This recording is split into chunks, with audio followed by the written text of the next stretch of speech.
நரேந்திர மோடிக்கு கொலை மிரட்டல் விடுக்கப்பட்ட நிலையில் தற்போது சென்னை காவல்துறை விசாரணையை தொடங்கியிருக்கிறார்கள்.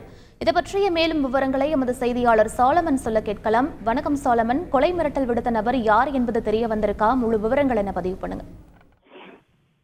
சென்னை புரசை வாக்கத்தில் உள்ள தேசிய புலனாய்வு முகமை கட்டுப்பாட்டு அறையை தொடர்பு கொண்ட நபர் ஒருவர் பிரதமர் மோடியை கொலை செய்து விடுவதாக அந்த பேசி மிரட்டியுள்ளார். குறிப்பாக அந்த நபர் இந்தியில் பேசி மிரட்டியதால் உடனடியாக இது குறித்து என்ஐஏ அதிகாரிகள் சென்னை காவல்துறையிடம் புகார் அளித்துள்ளனர். இந்த புகாரின் அடிப்படையில என்ஐஏ அதிகாரிகள் அளித்த புகாரின் அடிப்படையில சென்னை சைபர் கிரைம் போலீசார் தற்போது தீவிர விசாரணையில் மேற்கொண்டுள்ளனர். குறிப்பாக அந்த செல்போன் எண் எங்கிருந்து வந்தது, அந்த நபரை, அந்த சிம் கார்டை பயன்படுத்திய நபர் யார் என்பது தொடர்பாக தற்போது சைபர் கிரைம் போலீசார் தீவிரமாக விசாரணை மேற்கொண்டு வருகின்றனர். குறிப்பாக அந்த நபர் ஏற்கனவே மிரட்டல் விடுத்த நபரா அல்லது புதிதாக மிரட்டல் விடக்கூடிய நபரா என்பது தொடர்பாக தற்போது சைபர் கிரைம் போலீசார் தீவிரமாக விசாரணை மேற்கொண்டு வருகின்றனர்.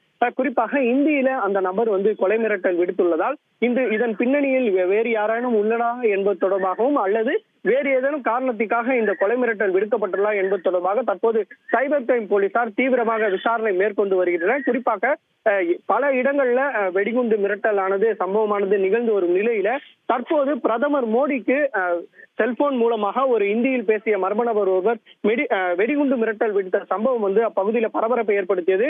தற்போது சிக்னலை வைத்து தேடும் பணியில தற்போது சென்னை சைபர் கிரைம் போலீசார் தீவிரமாக ஈடுபட்டு வருகின்றனர். விவரங்களுக்கு நன்றி சாலமன். செய்திகளை உடனுக்குடன் தெரிந்து கொள்ள உடனே சப்ஸ்கிரைப் பண்ணுங்க.